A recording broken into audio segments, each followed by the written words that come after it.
Hey, welcome to Main Pod Girl. This is a podcast made by popheads for popheads. Every episode, y'all can check in with us while we discuss your burning questions, as well as what's happening in pop music. Throughout this series, we'll be chiming in on our favorite recent discussion threads and diving into the latest pop emergencies. Hi, everyone. I'm Sola. I'm an alt-pop R&B artist, songwriter, and Ava Max's hairdresser. What's up?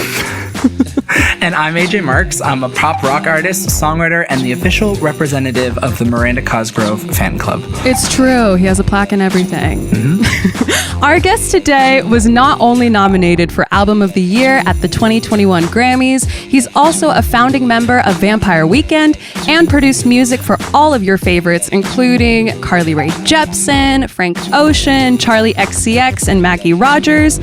Stereo Gum rightfully called him one of the greatest pop and indie rock producers of his generation. Our main pod girl today is Rostam. What's up? I'm here. What's up, Rostam? Isn't that such a sick quote from Stereo Gum? Yeah. I found that and I was like, oh shit. You need like a business card that just says that on it, and then just like hand that out, you know?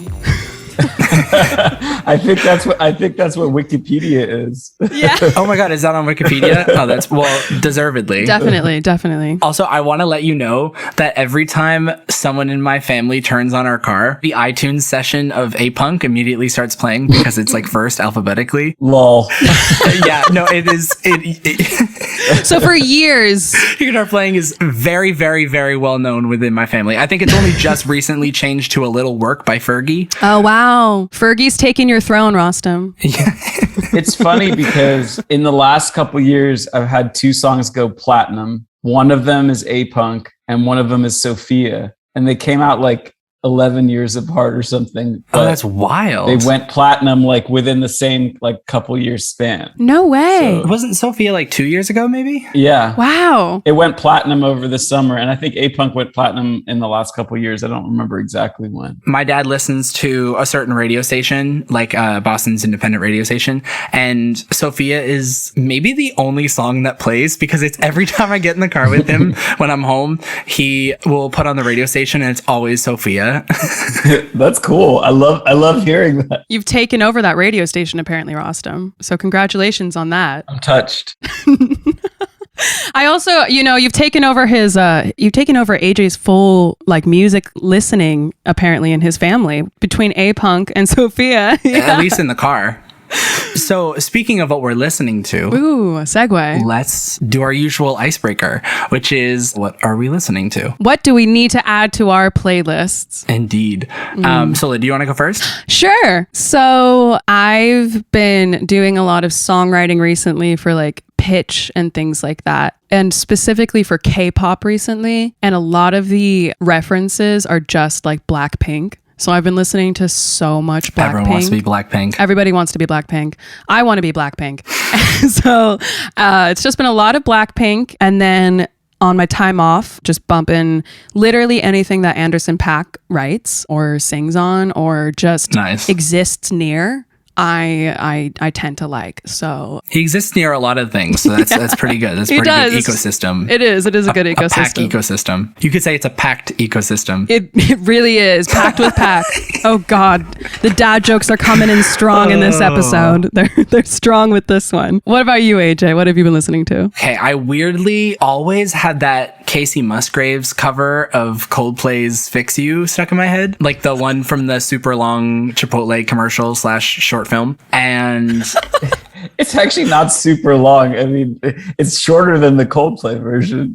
It probably is, you know what I mean? But like, I just remember sitting down, and because it's a commercial and you don't expect it to be like, I don't know, how long is it? Like, you expect it to be like 30 seconds or something. I remember just going, oh wow, this is still going on. And then like getting really into the story. I think all over Twitter, it was just like, why is this so long? But I really enjoy it. I think it's a nice little storyline. I wish more commercials were that length. Okay, wait, maybe I actually haven't. Is the commercial longer than the song? Because the song is only like, Her version's like 2.5 minutes or something, I think. Maybe? I just remember a lot of people were talking about how long it was, but it was just, I think, long compared to expectations. Because when you put it on repeat, it's just kind of, it's easy because it's quite short and sweet. Have you heard the Snoop Dogg Just Eat commercial song? So like in this country, Rostam, I don't know if it's in the US, but speaking of music I've been listening to, I've just been seeing this commercial over and over and over again. And Snoop Dogg, somehow this company that's like a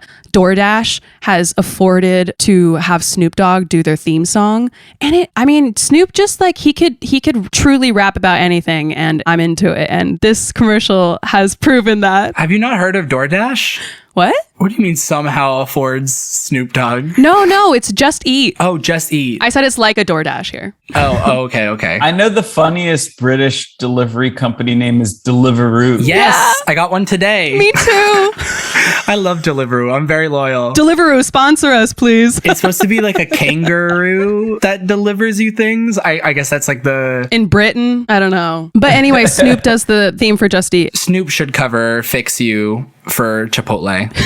I've heard that Snoop Dogg wants to be paid for anything that he does, including if he's in a magazine, interviewed for a magazine, photos for a magazine. Oh, really? He refuses not to be paid. You know what? And I have so much respect for that. I think that's the way it should be. Shit, yeah. That actually checks out because for the original commercial, they had Snoop Dogg actually in it. And then now it's just a puppet of a dog that just raps along to Snoop's lyrics and stuff. So clearly they couldn't afford any further cameos.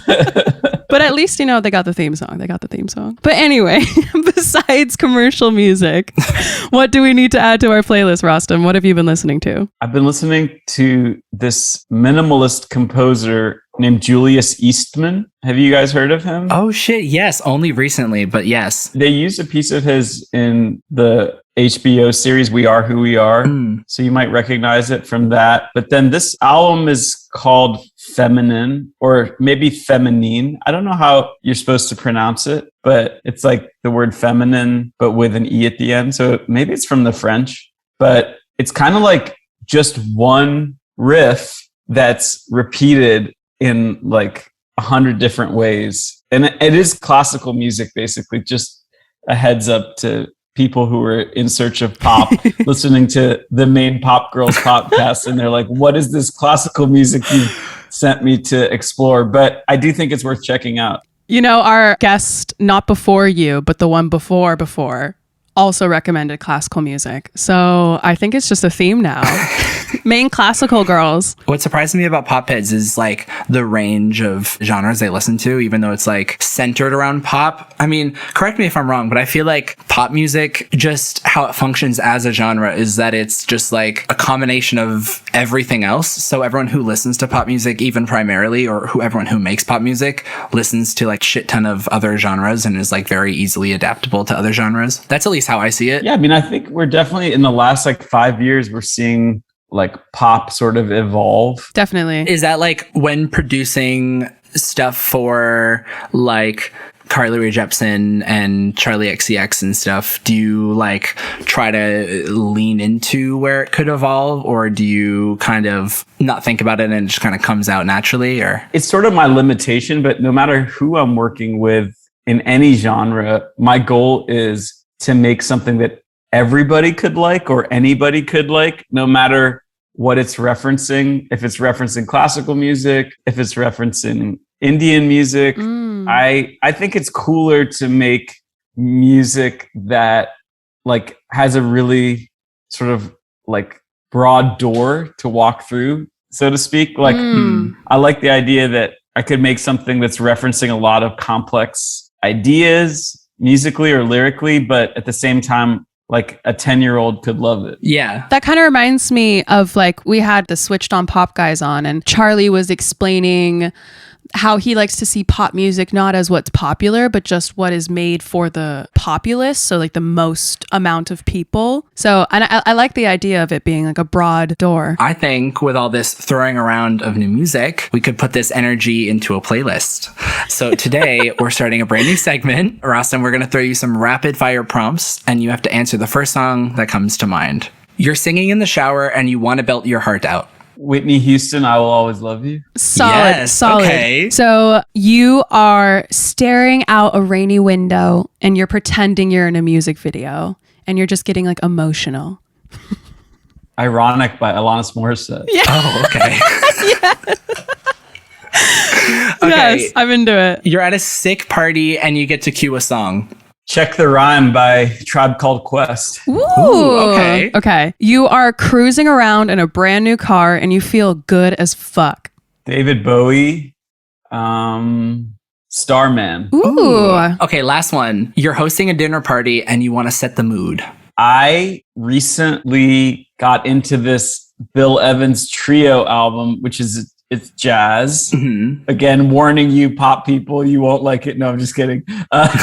It is jazz. If Lady Gaga can get them to listen to jazz, you can get them to listen to jazz. Okay, it's Bill Evans and it's called Trio 64. And during the pandemic, one of the things that I like doing at my house, like, is even if it's just like if I just had one friend over, I would like take a blanket and like put it over my kitchen table, like make it into like a really nice tablecloth, turn all the lights off, cook dinner, and then just like light the kitchen with candles only. And I would call it restaurant night, and I would put on this Bill Evans Trio. That's so cute. Yeah, I love that. Wait, that's really sweet. I do recommend if you ever want to do restaurant night at your house, that you put on Trio 64 by Bill Evans. My sister really wanted to be a waitress. She is now, but when she was a kid, she would like pretend that she was serving the food that my mom cooked to us at a little restaurant, and she would call it the Yellow Grill because our house was yellow. Aw, that's so sweet. Oh, that's cute. Restaurant night is cute. You got to give your house a name. What would your house be called? What would your restaurant be called? I don't know.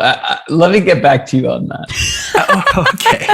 At the end of the episode. Okay, so let's get into our real pod girl shit. I'm ready. This is the segment where we shoot the shit and spill the tea. So get your cups out because it's tea time, folks.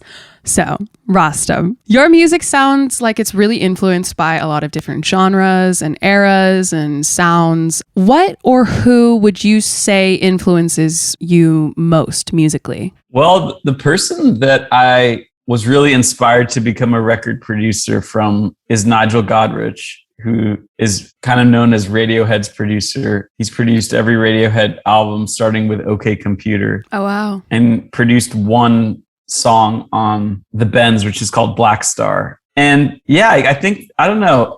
It's funny. I don't think that he has influenced every single thing that I do, but in some ways, I think he set me on the path to wanting to pursue production as a career at a very early age, like 14. I was already ready to commit to becoming a producer. So you described your producing as like your entry point into music, and like that's your language and that's how you most naturally interact with music making. I'd love to hear more about this. Like, how do you approach your sessions with the artists that you work with? Well, I think the reason that I say that is because I went to college and I studied classical music. And towards the end of college, I was thinking about what to do next. And I was seriously considering staying in the university system and further studying composition in that lane. And I think what I realized was you'll never control the way the music sounds in the way that you want.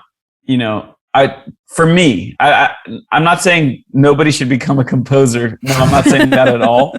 But I think what I was saying to myself was like, if your job is to compose music, you're writing notes that people play. But if your job is to produce music, you're like creating drum sounds, you're creating a groove, you're like creating a song. And I had realized already at that point how important the way things sound were to me. And I think there was a level of control that I felt like I would be giving up if I became a composer that I didn't want to give up. Like I wanted to be responsible for the music physically coming out of the speakers, and every little detail of it was important to me. And that's why I say, like, I think about production as kind of like the canvas that I choose to paint on. If, you know, I wanted to be a painter for a really long time when I was a kid. And then at some point, like, record production took over, and that was all I wanted to do. You should paint some of your album artworks. Just saying. Yeah, I've thought about it. I've thought about it. But it's interesting because when I was a kid, I would wake up in the morning and start drawing right away. I don't wake up in the morning wanting to draw anymore, but I do wake up in the morning wanting to go to the studio and make some music. So I was going to say though, like I can really hear that you, when you're creating like your soundscapes, like you're building this sort of like sonic world. I just really adore a lot of your choices. And I especially love your percussion sounds and your percussion choices, which I think are really like exemplified for me on songs like From the Back of a Cab and Kinney. What is your songwriting creative process, and also like how do you make your samples? What's your like method? I think there's a certain point when you're working on music, when you're like putting a beat together, there's a certain point where like you want to stand up and like dance a little bit, and you feel like you can really feel the groove. And to me, it's important that music has that. And recently someone said to me like, well, I don't want the drums to knock in every song. And I was like, why not?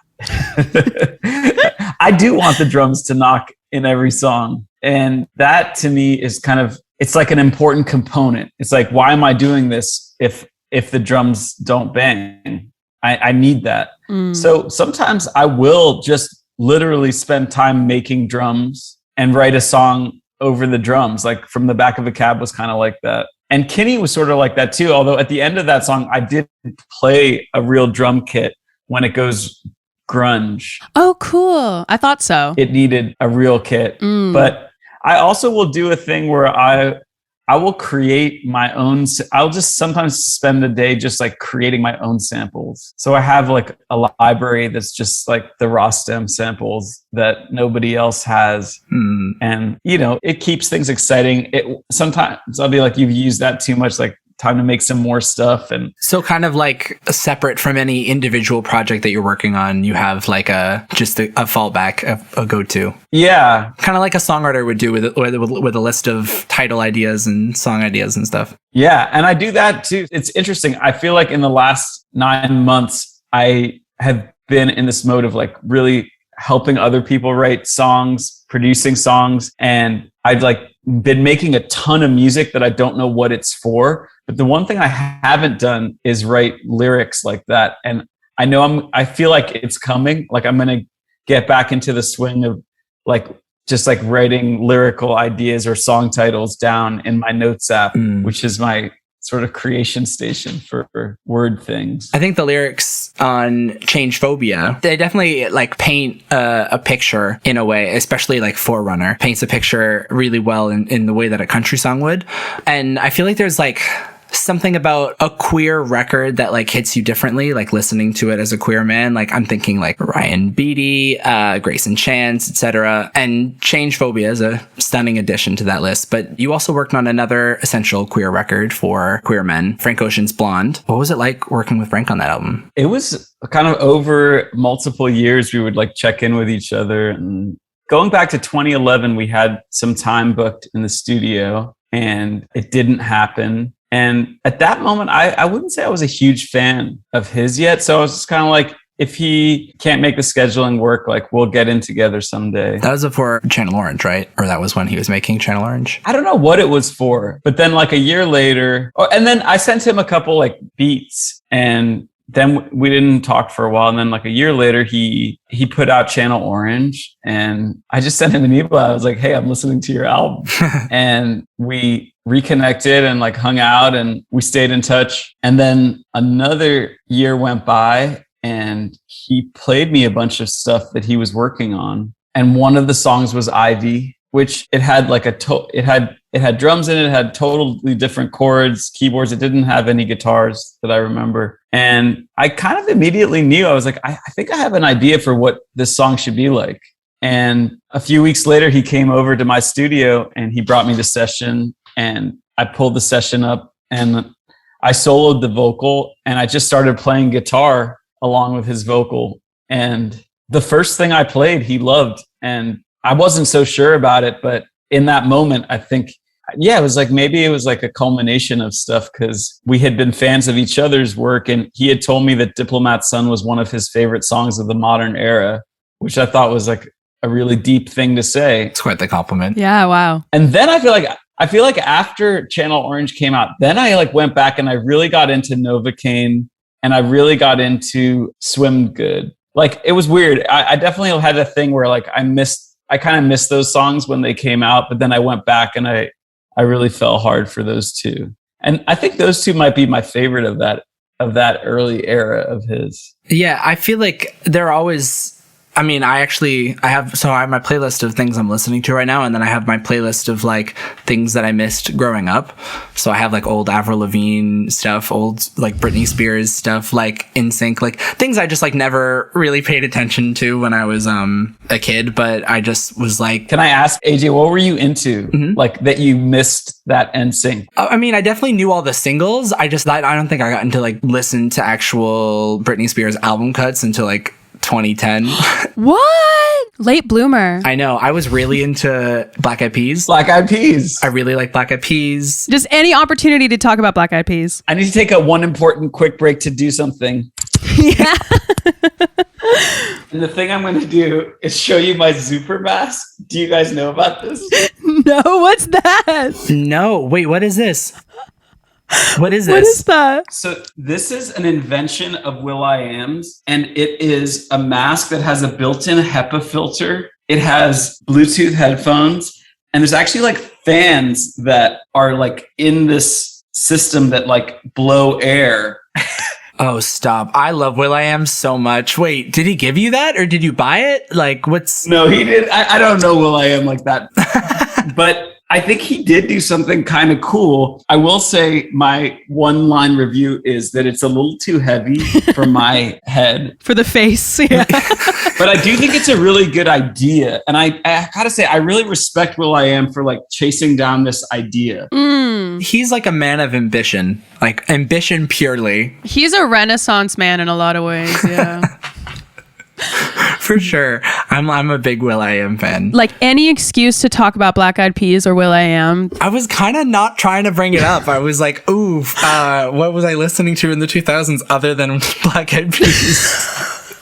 Nothing else existed. It's a running joke that we talk about it every episode somehow. It somehow comes up. Try to squeeze it in. Not for pop heads, for AJ specifically. Yeah, for me. What is the like weirdest thing or just like the sort of most bizarre thing you've made into a sample? Ooh. That's a good idea. There's this song I've been working on for a few years. I don't know if it will ever get finished or ever come out, but I did sample these bucket drums that I heard in the subway in New York when I was in New York. Like maybe this was like 10 years ago. I just sampled it with my phone. And there's a moment in the sample where a coin drops and you could hear the quarter falling on the floor and then like spinning. Oh, cool. And it's like in time with the bucket drumming. Ooh. Oh, so you got real lucky. Thank you to whoever dropped that quarter. Yeah. I am one of those psychos who will spend like 10 years working on one song, like, or 6 years, just like, yeah, we don't need to talk about Osaka Loop Line and how long that took to finish and how many versions there were of that. But you know what's funny is sometimes we ask people the song that they've changed the most. What's the song that's taken you the longest? Is that it? Yeah, maybe. Yeah, maybe. Okay. Well, you said we weren't going to go into how many versions it is, but you can also choose to disclose. But I mean, I think that it's important to spend time, getting something the way that you want to hear it, if it takes that long. What was the shortest song, like that took the least amount of time? That's a good question. I would say the song Feel Something from Clairo's album Immunity. We wrote it the first time we ever met, and we wrote it in about 4 hours, start to finish. So oh, wow. I think there's like a couple little vocals, like little vocal chants that were recorded later, but pretty much all of it was recorded in 4 hours. Oh, damn. Oh, that's nice. Is that the song that's like 6 minutes? No, that's not the 6 minute song. Oh, right. Okay. I was like, wow, 4 hours for 6 minutes? It's towards the end of the album though. It's like maybe like track 8. So speaking kind of samples, there is a voicemail at the beginning of 3 a.m. by Chaim, and I know that you're familiar with this. who is speaking at the beginning? Because I can't figure it out, and I can't figure. It sounds like they're British, but they like moved to America because they're like, hey, and like just like what's up? Just like the way that they're saying it sounds like a British person trying to be American, or that they moved over to the States, or that they're American and moved to Britain. I can't figure it out. That is Joe Thornelli, whose dad wrote Torn by Natalie Imbruglia. No way. But Joe is an incredibly talented music producer and graphic designer. He also has a record label called Please Make It Ruins. So he's kind of like the Will.i.am of UK indie. Okay. The Renaissance man. Oh, so he is British. Yes. And also and this is an interesting rejoinder, he also worked on Blonde. So time is a circle. There we go. Full circle. Oh, wow. Look at that. So why do you include that voicemail? Because I think about it every time the song comes on, and I've been thinking about this for months. So I thought about it today and I was like, wait. We need an answer, Rostam. I must ask. I can't remember whose idea that was, but there was a version of the song where I think Alana was like, we need a voicemail from a guy, Rostam, will you do it? And I was like, fine. Like, I definitely didn't want that to be on the final record, but there's a version somewhere kicking around where I did a voicemail with them for that song. I was thinking to myself, how awkward would it be if it's actually like you doing like a British accent? And I ask you, who the fuck is that? And it's you. Yeah. I'm glad I've gotten to the bottom of it now. That's satisfied. You scratched that itch. It's something that I've just been wondering about for a while. Also, something that people have been wondering about is lots of pop heads are stoked to see that you are working again with Carly Rae Jepsen. How has it been reuniting with her? Well, over the summer, I took 6 weeks off from making music. I did a road trip with my boyfriend. We drove from the West Coast to the East Coast and back again. And for whatever reason, when I came back, I was like, I felt very determined that I really wanted to make pop. And at the same time, Carly Rae's manager reached out to mine about booking some days. And then so we just started working on music again. And it's been really crazy how many songs, I don't want to say, but we've written and worked on so many songs together. I can't say anything, but I can just say it's been this really incredible groundswell of like creativity. And I think we're both really excited about the stuff that we've been doing together. Good. Okay. Well, we're excited too. Yeah. I know Popheads is very excited. Also, so, Changephobia. You have the new remixes. Yeah, you have the new remixes. Yeah. And on the title track, you mentioned that Changephobia is being scared of the future in front of you. How has this phenomenon of Changephobia affected your life? And why did that word stick out as what you wanted to call the overall project? I was hanging with a friend and I had 3 album title ideas in orbit.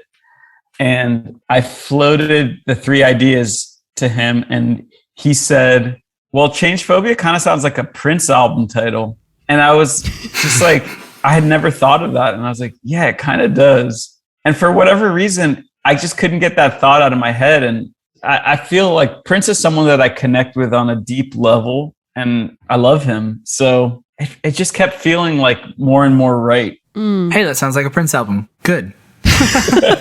Criteria check. I think it was risky to name an album something that the album is sort of like positioned against, because the whole point of the album is that we shouldn't fear change. Yeah, you seem to like be diving into it. Yeah. Essentially. Yeah. Changephobia phobia.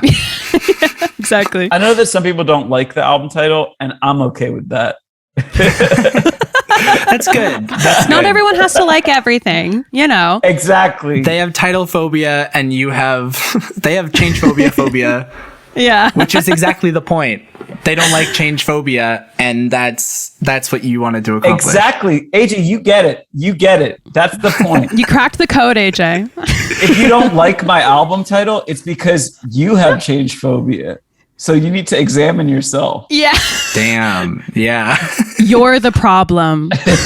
Check yourself. The new remix album.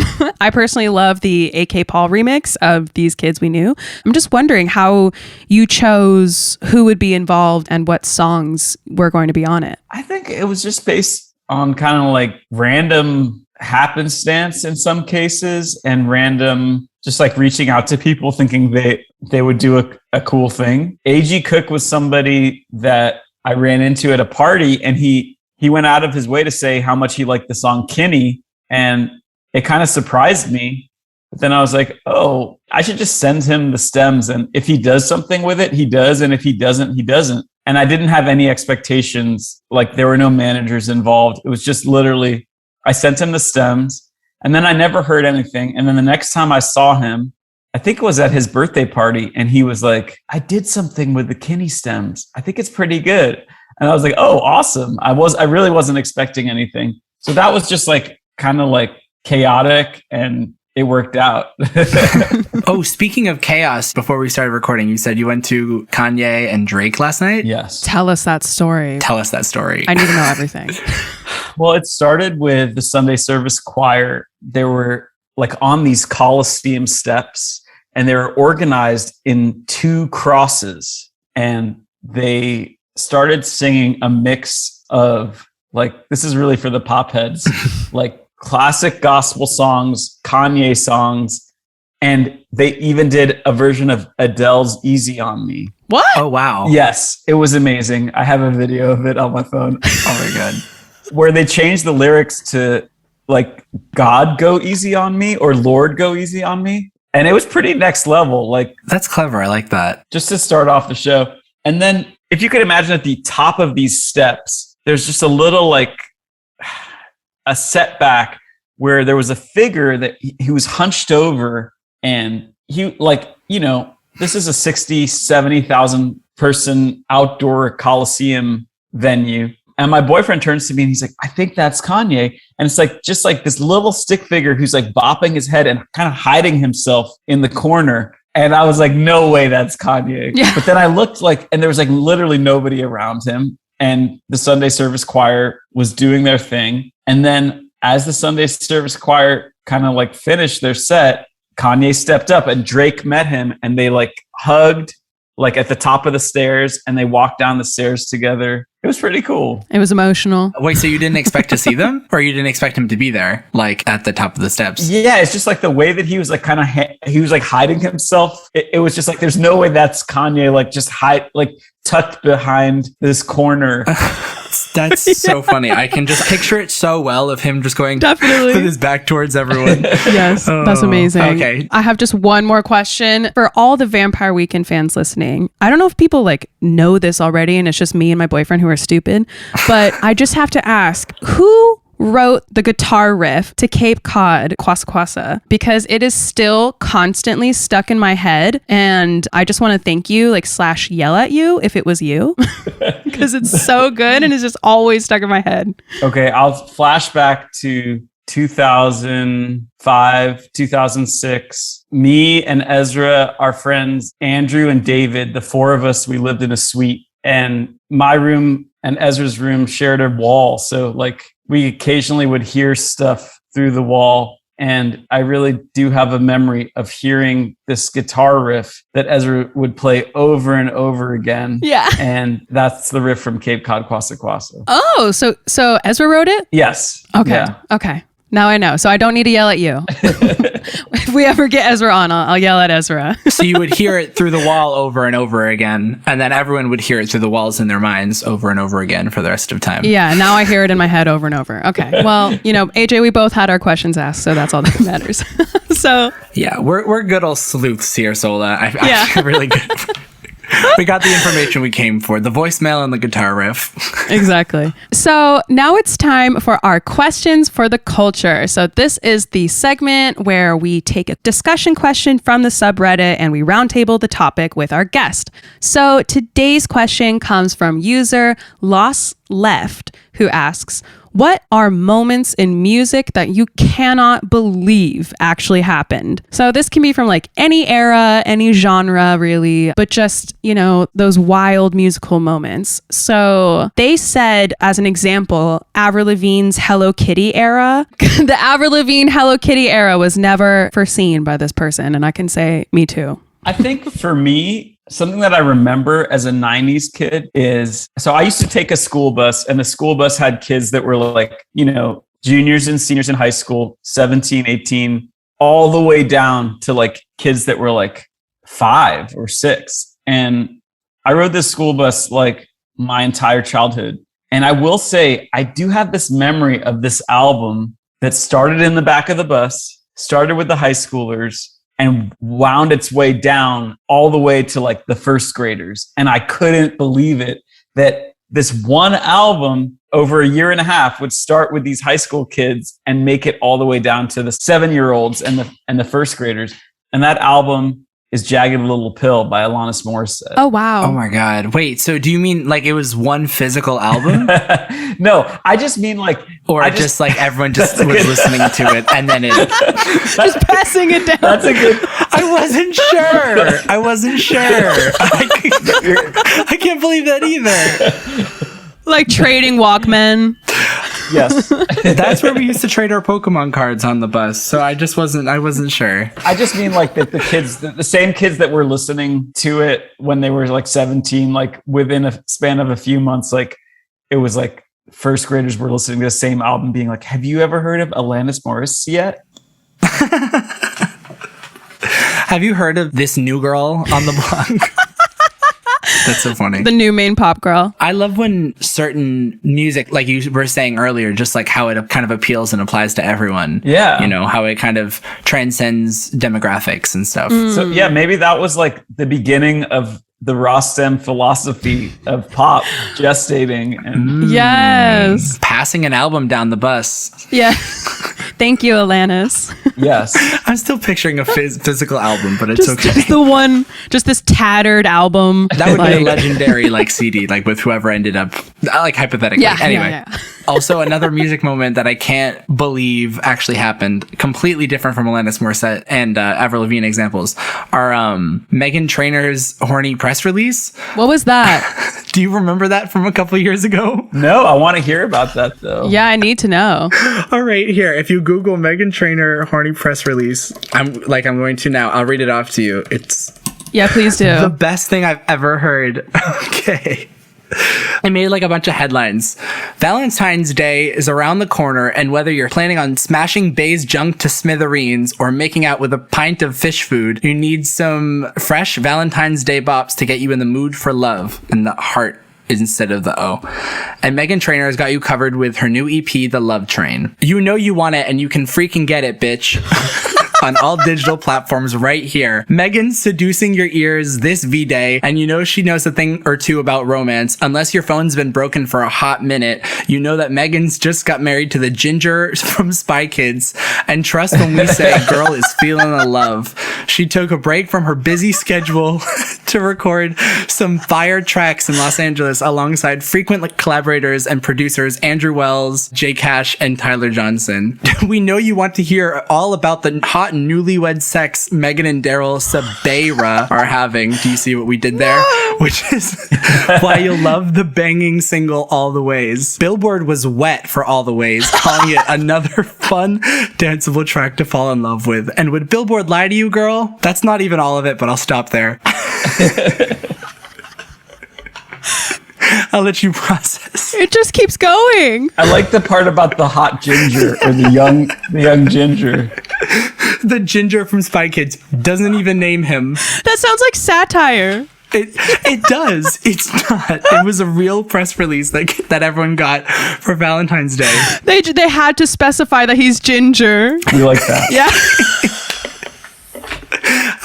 I think whoever wrote that press release was just bored of reading press releases, and she was like, you know what?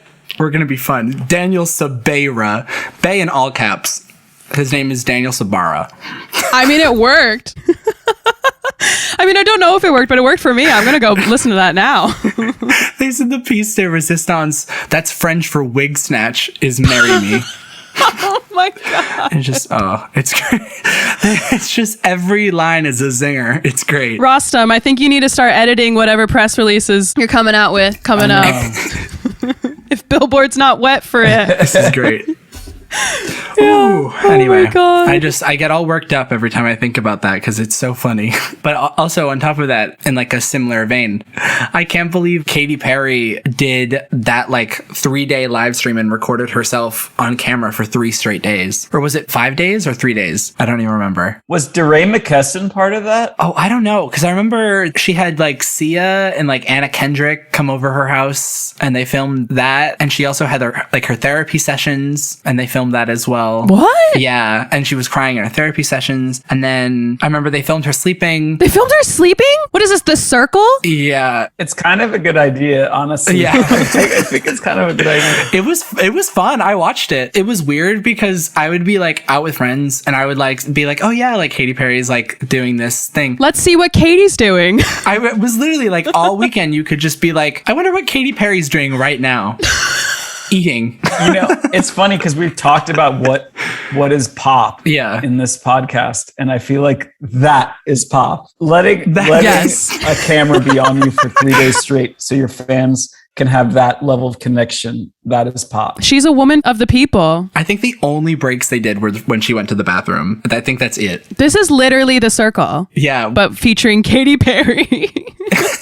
Another moment in music history that I can't believe happened, but I'm like so here for is Lady Gaga's meat dress. I still can't believe that happened in some ways, but also I'm like, I just can't believe it was real meat. That's what I mean. Oh, would that not smell to like everybody? Long live the meat dress. Actually, short shelf life, but long live, you know? Yeah, exactly. I think she changed out of it like an hour later. That checks out. Yeah. That checks out. What year was that? Was that 2011? I think it was 2010. Something like that. Maybe 2010 or 2011. I just remember it was her shoes too. Her shoes were made out of meat. Well, of course. her purse as well. Of course. It brings a new meaning to the phrase meat wallet. Also, another, equally important moment in musical history that I think, personally, I didn't see this one coming, was Kanye's poopity scoop, scoop diddy whoop, whoop to scoop to poop era. Was that a whole era? It felt like it. It felt like it lasted for an era. Maybe it was just me fixated on the poopity scoop. I think I still remember when I first heard that song. Do we all remember where we were when we heard? I do actually. Yeah, I do. I was in my kitchen. Where were you, Rostam? I was on a road trip with a friend. I think we were driving back from San Francisco. Where were you when you heard poopty scoop, scoop diddy poop, scoop diddy whoop? Oh my goodness. Before we do the top 5 really quickly, do we want to just run through some superlatives? Or? Wait, what are superlatives? Like best this, best that? Yeah. Do you want to do that? Yeah, why not? Okay. Yeah, okay. Okay. So we're going to play another little game. Let's throw them out. I have a theory that if you can make it into like minute 32 of a podcast, people will say more interesting things than you can ever catch them saying in any written interview. It's true. Media. Is this you preparing us that you're going to start being wild? Yeah. This episode is going to be called Rostam Gone Wild. I think that's the title. Ooh, I kind of like that title. Yeah. I don't know if you like it, Rostam, but it's a working title. It's a working title. If you don't like it, then you have wildophobia. Honestly, LP3 album title considerations. Please. Rostam Gone Wild, yes! That also sounds like a Prince album. Yeah. Okay, so song superlatives. So for those who don't know, in American high school yearbooks, the graduating class votes for their peers for a number of different categories, like labeling someone from your class with best hair or most likely to win The Voice, so that you can really show what you think about each other. So today we want to give you, Rostam, a chance to give your songs their own song superlatives. So these can be any songs in your discography or any songs you've written or produced. So we know that that's a huge amount, but hopefully this isn't too overwhelming. So let's start. The first one is most unique. I would have to go with my own song, which is called When, and it's from my first album, Half Light. I think that's probably the most unique thing that I've done. Why? I guess because like part of it I wrote in 2011 and another part of it I wrote in 2016, and it has this section where I'm sort of doing a spoken word that's about a protest. and this other section that's kind of like more sweet and sung. So yeah, I would say that's the reason. It has like two things that kind of don't seem like they belong together. And what about Best Couple That Never Was? So this would be a song of yours that you wanted to be a collaboration, or a song that you can make into a dream collaboration, or an artist that you want to work with. Every time I get asked this question, I always go to the same person, and it's Kate Bush. I really want to work with Kate Bush. What song would you have Kate Bush feature on? Changephobia Remixes Part 3. No, I want to make something from scratch with her. Maybe the buckets. Exactly. The buckets and the coins. That's the one. I got to get that to Kate. If that does happen, we'll know. We'll know now. You heard it here, folks. We're manifesting. The next one is Most Likely to Succeed. So this was the song that, like, before it came out, you thought, like, oh shit, this is gonna hit hard with my fans. I will say, when we were finishing the Clairo album, I think me and Claire both thought Closer to You was going to be the biggest song.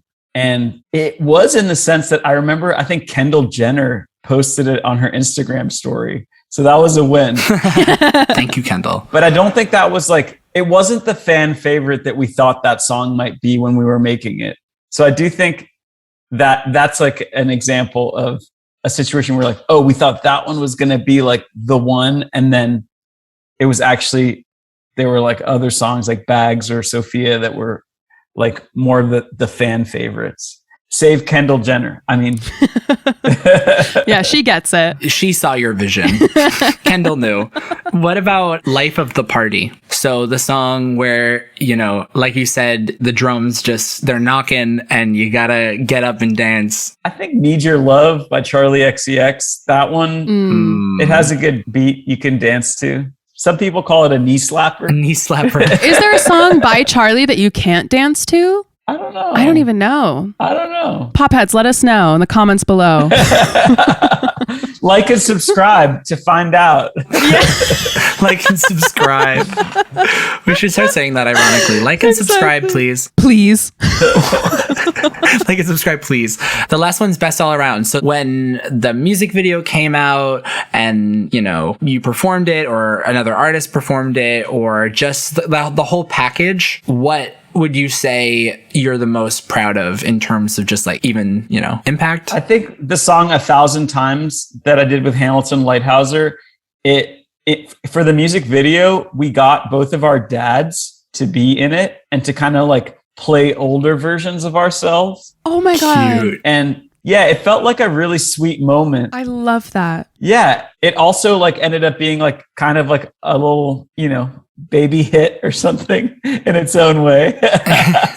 So yeah, I would say that's one I feel proud of. I love that. My dad would love nothing more than to play an older version. Oh, of this me is true. This is very true. In a music video.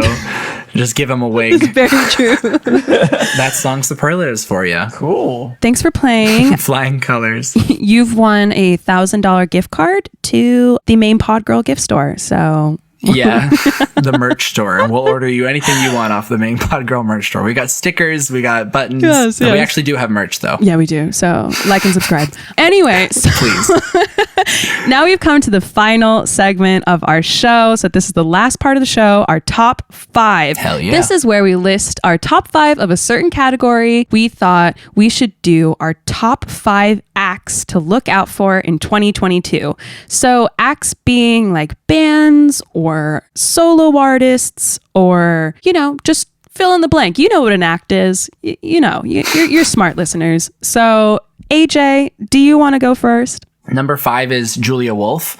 My friend was over. I hadn't seen her in 2 years. She was just playing a song and then we were listening to it in the background. And then I stopped conversation because I was like, what is this song? It's called Resting Bitch Face.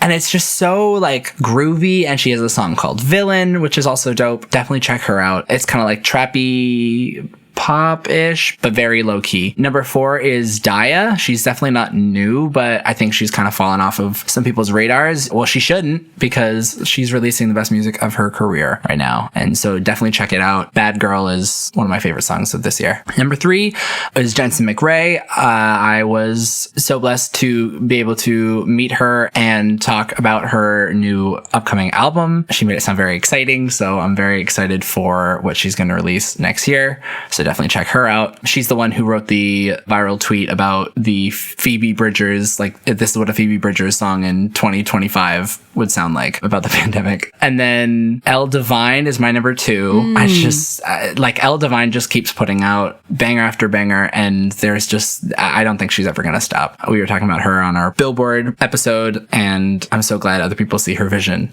Give us those sapphic bangers, Elle. Yes, exactly. And then my number 1 is Isaac Dunbar. Yes! Who I found him through Silver Sphere. I was hosting an event for Popheads. She put him in her DJ set, and I was like, the song Makeup Drawer slaps so hard. And then he released an EP right after that, and it was just great promo. So thank you, Silver Sphere, for that. And that's my top 5. And thank you, Isaac. Yes, and thank you, Isaac, for making the songs. Yes.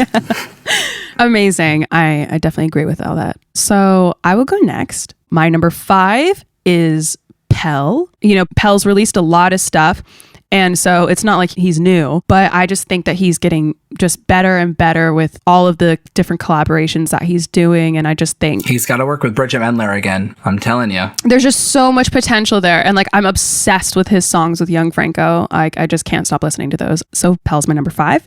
My number 4 is artist, songwriter, and our friend Upsall. Yeah. And we were lucky enough to chat with Upsall a couple months ago, and then go see her when she came to London and meet for a little bit, and that was really, really great. And I just can't wait to hear what other songs she's writing, because she's done the Dua Lipa stuff, the Little Mix stuff, and then also her own album fucking slaps. So my number 4 is Upsall.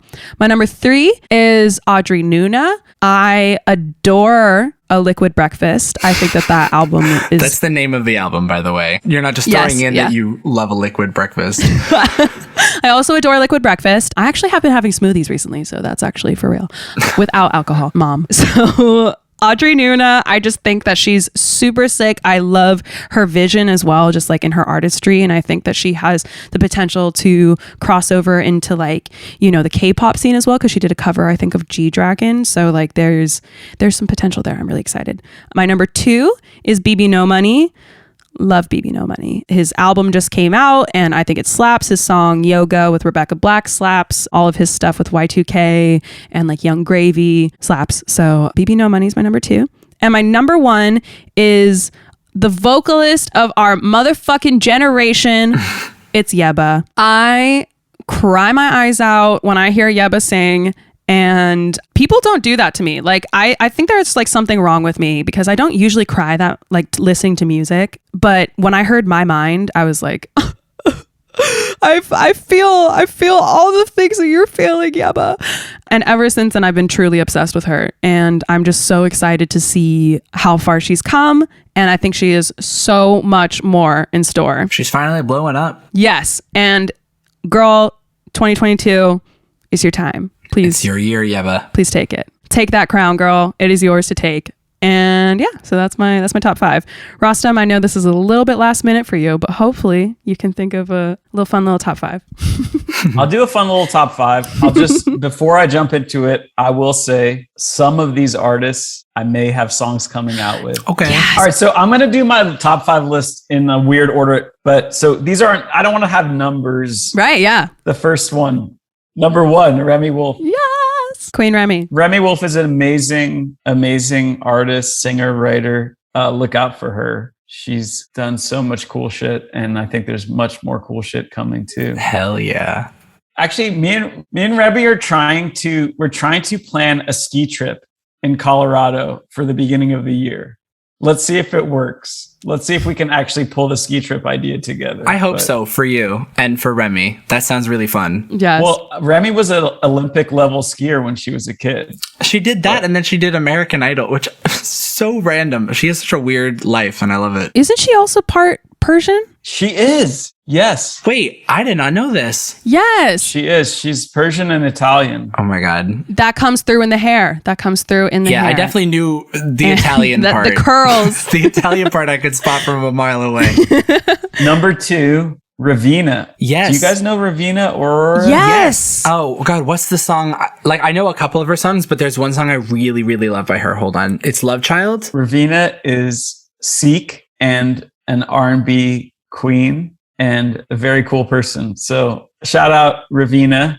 That's number 2. Number 3, Anjimali, a non-binary artist from Massachusetts. I think Anjimali's made some amazing music and you should check their music out. My favorite is The Maker. And then number 4, let's just throw out somebody who I feel like she's done the most incredible thing, which is she has kind of like stuck to her truth and continuously gotten bigger and bigger. And that's Caroline Policek. Yes. Somebody that I've known since 2008. I was a fan of Chairlift. And, you know, we used to play like radio promo gigs together in like random places like Portland or whatever. And she was always very sweet and incredibly talented. And I think she's done an incredible job of just like continuously putting out really good music and letting her audience find her, which is, I think it's really hard to do that and to do that in a way that stays true to yourself. So number 5, I would say, is an artist named Georgia from the UK. Yes, Georgia. I think you guys should keep your fingers crossed about a project coming from her that will be very special. Ooh. And we're all, I'm excited about it. Sounds like some insider information, but we won't press you on that. Maybe not. Yeah. I'm keeping it low key.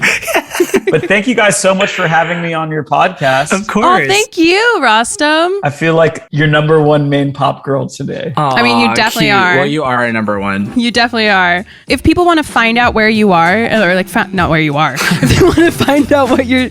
So my Instagram and my Twitter and my TikTok is all my first name spelled backwards. So my first name, Rostam, but backwards, Matsor. Matsor. Oh, I always say Mastor, but you're right. It is Matsor. Find me anywhere on the internet and let's connect and build, fam. Nice. So if you want to follow me, you can find me at AJ Marks Official on all my socials, and you can stream my new single if you want to. It's called Don't Know Any Better. If you want to follow me, you can find me at I Am Sola Music. That is SOLA.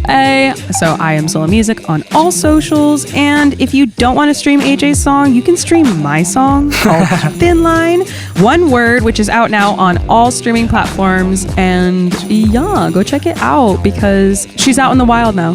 Sola didn't know that it was 2 words. Yeah. No, I didn't know. I didn't know that Thin Line was... No one ever told me. No one told you. And thanks once again to Rostam for coming on. And as always, thank you to Nick for the episode artwork. It looks fabulous. Bye. Bye. Peace.